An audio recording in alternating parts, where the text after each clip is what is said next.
दिल्ली, बाद में झारखंड, फिर महाराष्ट्र। तैयार है। हरियाणा में भारतीय जनता पार्टी ने रिकॉर्ड बनाते हुए लगातार तीसरी बार जीत दर्ज कर ली है। हर तरफ से जश्न की तस्वीरें सामने आ रही है।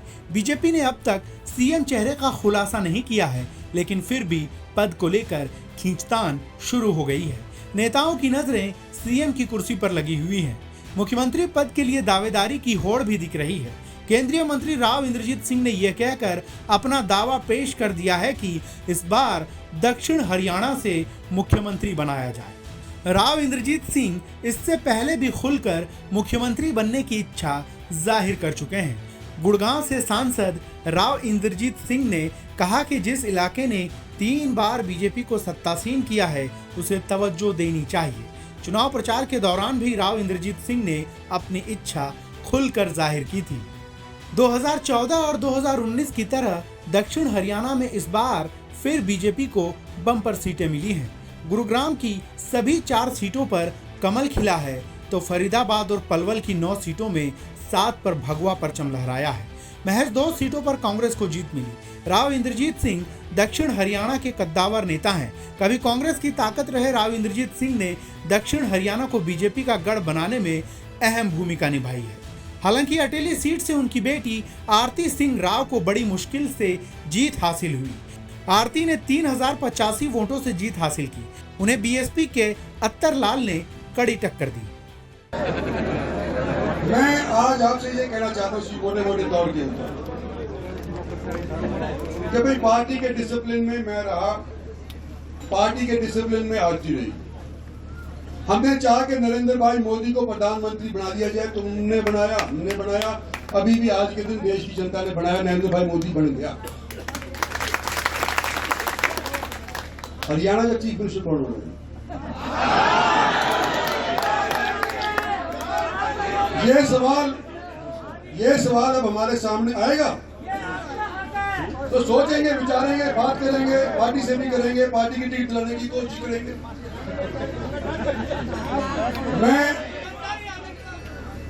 मैं बावल से 23,000 वोट से जीत करके ये लड़ाई नहीं लड़ सकता। मैं रेवाड़ी से 38,000 वोट से जीत करके लड़ाई नहीं लड़ सकता। ये पटौदी से 40,000 जीत करके मैं नहीं लड़ सकता। ये चारों हल्के से 10-10, 15-15 हजार लड़ करके जबकि नांगल चौधरी से लेकर के महेंद्र तक अगर हमारी जीत हुई है हल्के में, कितने की हुई है? थोड़े बहुत 15-20 हजार।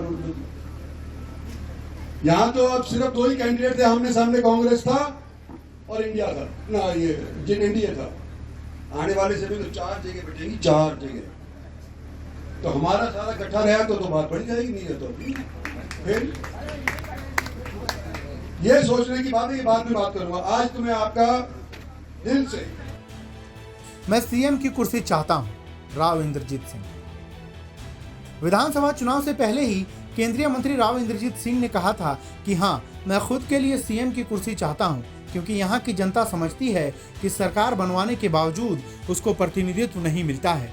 राव इंद्रजीत ने इस बात को माना कि मुख्यमंत्री का पद कांटों का ताज है, लेकिन फिर भी वह इस ताज को अपने लिए चाहते हैं। राज्य की जनता भी इस बात को मानती है कि उनकी लगातार उपेक्षा हुई है। बेटी ने 10 साल मेहनत की, तब मिला टिकट। बेटी आरती राव को महेंद्रगढ़ के अटेली से टिकट मिलने के बाद राव इंद्रजीत सिंह ने कहा था कि उन्होंने 10 साल तक बहुत मेहनत की। पहले वो दूसरों के लिए वोट मांगती थी, अब उसने खुद के लिए वोट मांगा और उन्हें जनता ने महेंद्रगढ़ का विधायक बनाया।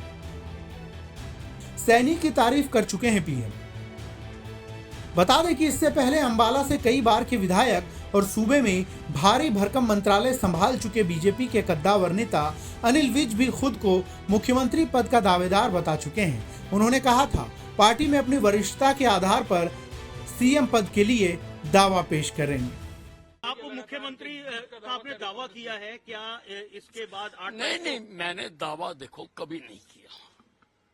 2014 में जब भारतीय जनता पार्टी की पहली बार सरकार बनी, मैं तब भी सीनियर मोस्ट था, और उससे 5 साल पहले जब हुड्डा की सरकार थी, मैं विधायक दल का नेता था और मैंने 5 साल कांग्रेस के नाक में दम करके रखा। मैं ही लड़ा। लड़ाई सारी आपने देखी है, आप विधानसभा कवर करते हो। मैंने तब भी दावा नहीं किया। अगर पार्टी मुझे बनाएगी तो मैं हरियाणा की तकदीर और तस्वीर बदल कर रख दूंगा। और अगर पार्टी ने चाहा आपसे अगली मुलाकात मुख्यमंत्री आवास पर होगी। इधर जानकारों का मानना है कि जिस तरह नायब सिंह सैनी के नेतृत्व में बीजेपी ने बड़ी जीत हासिल की है, राव इंद्रजीत सिंह या अनिल विज की इच्छा को कोई खास तवज्जो नहीं मिल पाएगी। खुद प्रधानमंत्री नरेंद्र मोदी ने पार्टी मुख्यालय से सैनी की तारीफ करते हुए उन्हें जीत का क्रेडिट दिया है। केंद्र सरकार पर जैसे दाग नहीं लगा है, वैसे ही हरियाणा सरकार 10 साल चलाई हमने, भ्रष्टाचार का कोई दाग नहीं है। हमने सिर्फ और सिर्फ समर्पण भाव से जनता के विकास के लिए काम किया है। और मैं इसके लिए हरियाणा के मुख्यमंत्री भाई नायब सैनी जी और पूर्व मुख्यमंत्री श्रीमान मनोहर लाल जी की भरपूर तारीफ करता हूं, भरपूर प्रशंसा करता हूं। उन्होंने हरियाणा के विकास के लिए बहुत मेहनत की है। साथियों, जब जनता ऐसे काम को प्रोत्साहित करती है, नेक नियत और अच्छी नीति को सराहती है, तब काम करने की ऊर्जा भी दोगुनी होती है। हरियाणा ने भाजपा सरकार को प्रोत्साहित किया है। जम्मू कश्मीर ने भी भाजपा को प्रोत्साहित किया है। यह आशीर्वाद हमें और भी अधिक मेहनत करने के लिए प्रेरित करते हैं। और मैं इसके लिए जम्मू कश्मीर और हरियाणा की जनता को भी फिर एक बार हृदय से बहुत बहुत साधुवाद करता हूं। इन नेताओं के बयान के बाद ये समझना थोड़ा मुश्किल हो रहा है कि आखिर हरियाणा में हो क्या रहा है।